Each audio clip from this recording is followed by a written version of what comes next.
கர்த்தருக்கு பிரியமானவர்களே, ஒவ்வொரு நாளும் கர்த்தர் எப்படி வழிநடத்துகிறார் என்று நாம் தொடர்ந்து கற்றுக்கொண்டு வருகிறோம். தேவன் நம்மை எப்படி வழிநடத்துகிறார், நம்முடைய வாழ்க்கையில் பாருங்கள், ஒவ்வொரு நாளும் அவர் நம் கூட இருந்து அவர் வார்த்தையை கொண்டு நம்மளை வழிநடத்துகிற விதத்தை நாம் பார்க்குறோம். எப்படின்னு பாருங்கள், எத்தனையோ சூழ்நிலைகள் நீங்கள் எடுத்திருப்பீங்க. இப்போ டெய்லி நீங்கள் பாருங்களாம், ஏதாட்டும் ஒரு காரியத்தில் முடியாத இருக்கும். ஒரு வேலை ஸ்தலத்தில் தானே எங்கே, ஆனாலும் கர்த்தரை நீங்கள் நேசிக்கும் பொழுது, கர்த்தரை நீங்கள் முன்வைக்கும் பொழுது, வேலையில் வந்தவுடனே கர்த்தருக்கு ஜெபம் பண்ணி நீங்கள் வேலையை ஆரம்பிக்கும் பொழுது அவருடைய வழிநடத்தலை நீங்கள் பார்ப்பேன். அன்றைக்கி உங்களுக்கு தப்பு வராது, ஒரு பிரச்சனை வராது, யாரும் உங்களை தொந்தரவு பண்ண மாட்டாங்க. இப்படி தேவனுக்குள்ளே நீங்கள் வர ஆரம்பிக்கணும். சும்மா யாதாதானமாக போனோம் வாங்கணும் அப்படின்னு இல்லை. வேலையை கொடுத்தது நமக்கு கர்த்தர் கொடுத்துருக்குறாருன்னா அந்த வேலையில் நீங்கள் கவனமாக வேலை செய்ய நீங்கள் ஆரம்பிக்கணும். பாருங்கள், உங்களுக்குள்ள ஒரு ஞானத்தை உருவாக்கி கொள்ளணும், விவேகத்தை உருவாக்கி கொள்ளணும், அறிவை விவேகத்தை. இதுதான் உங்களுக்கு ஐஸ்வர்யத்தை கொண்டு வருகிறது. நீங்கள் ஏனதானமாக ஏதோ அவன் தாரான் அப்படின்னு சொல்லி ஏனதானமாக வேலை செய்யாமல் உங்கள் வேலைகளில் முழு கவனத்தை நீங்கள் செலுத்த வேண்டும். கவனம் செலுத்தி அதில் நீங்கள் மேன்மையாக இருக்க வேண்டும் என்று தான் தேவன் விரும்புகிறார். நீங்கள் ஏதோ செஞ்சால் வாங்கணும் அப்படி இருந்தீங்கன்னா உங்களுடைய வாழ்க்கையில் முன்னேற்றத்தின் பாதையை நீங்கள் போக முடியாது. பாருங்கள், தேவன் எப்படி வழிநடத்துகிறார் பாருங்கள்.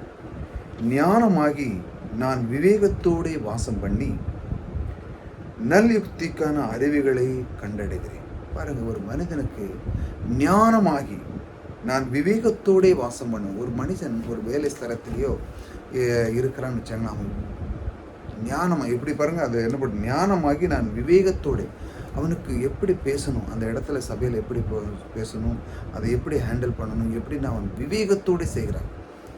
மிக முக்கியமானது எப்படி பேசணும். ஒரு நமக்கு நீங்கள் உங்களுக்கு எல்லா வேலையும் தெரியும், ஆனாலும் பாருங்கள் எல்லாம் நீங்கள் திறமையானதான், ஓகே தான்.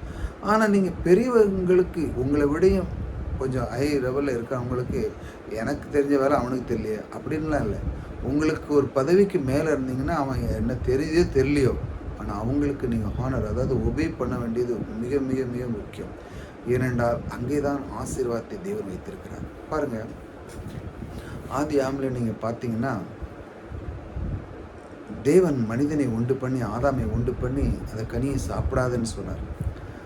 ஆனால் அவன் என்ன பண்ணிட்டான், நீர் என்ன சொல்லுது நான் என்ன செய்கிறதுன்னு சொல்லி தேவனுடைய வார்த்தைக்கு அவன் அவமதித்து விட்டான். அந்த நிமிஷம், அதாவது அவமதினா மதிக்கலை, அதாவது நீங்கள் என்ன சொல்லுது நான் என்ன சொல்லுது, அதாவது தேவன் நம்மை படைத்தவர், அவர் தேவனே சொல்லியிருக்கிறார் சாப்பிடாத அப்படின்னு. அப்போ இவனுக்கு ஏன் செஞ்சான் திரும்ப? அதனால தான் அவன் அந்த வார்த்தையை கனம் பண்ணாதனால தான் அவன் பாவத்தில் விழுந்தான். அங்கே தான் விளைவு வந்துச்சு. எங்கே? அந்த இடத்துல அவ்வளோ நாளும் ஆசீர்வாதத்தில் இருந்தான். அவன் எதை கனி விதைச்சானோ வாங்கினானோ எல்லாமே அழகாக சாப்பிட்டு வாங்கி திருப்தி இருந்தான். தேவன் சொல்லியிருக்கிறார் இது சாப்பிடக்கூடாதுன்னு சொல்லி. அகையில் அவன் சாப்பிடாம இருந்தான்.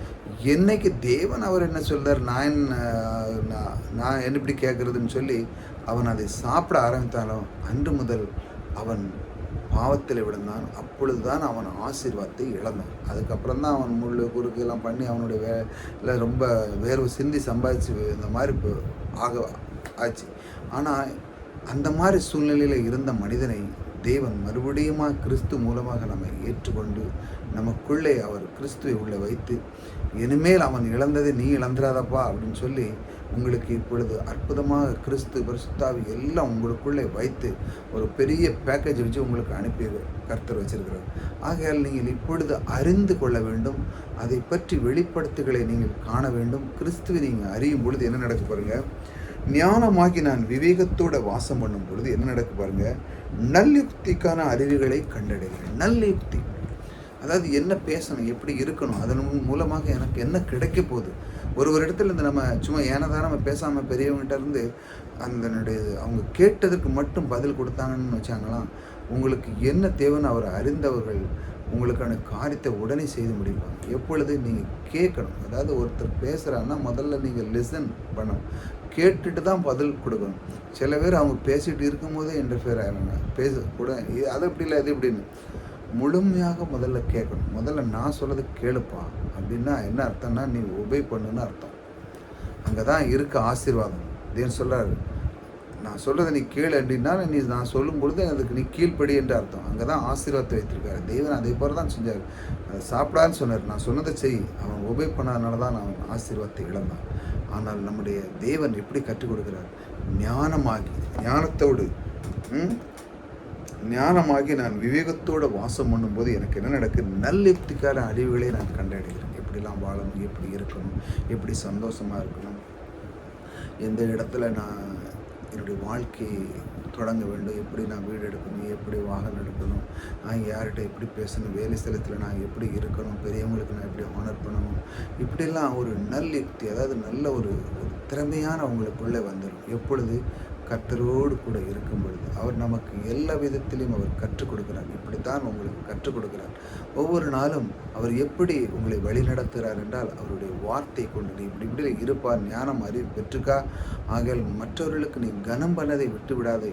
அவர்களுக்கு உள்ள அந்த உபை பண்ணுற பழக்கத்தை நீ வைக்கும் பொழுது ஆசீர்வாதம் உன்னை பற்றி கொள்ளும். அந்த ஆசீர்வாதத்தை நீ இழந்துடாத.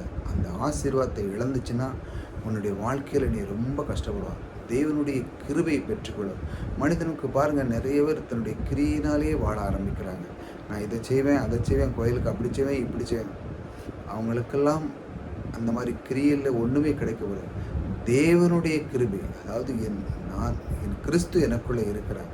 ஆகையால் என்னுடைய வாழ்க்கையில் குறைவே இல்லை. அவர் தான் என்னை இந்த உலகத்துக்கு தோற்று முன்னே என்னை அறிந்தவர்.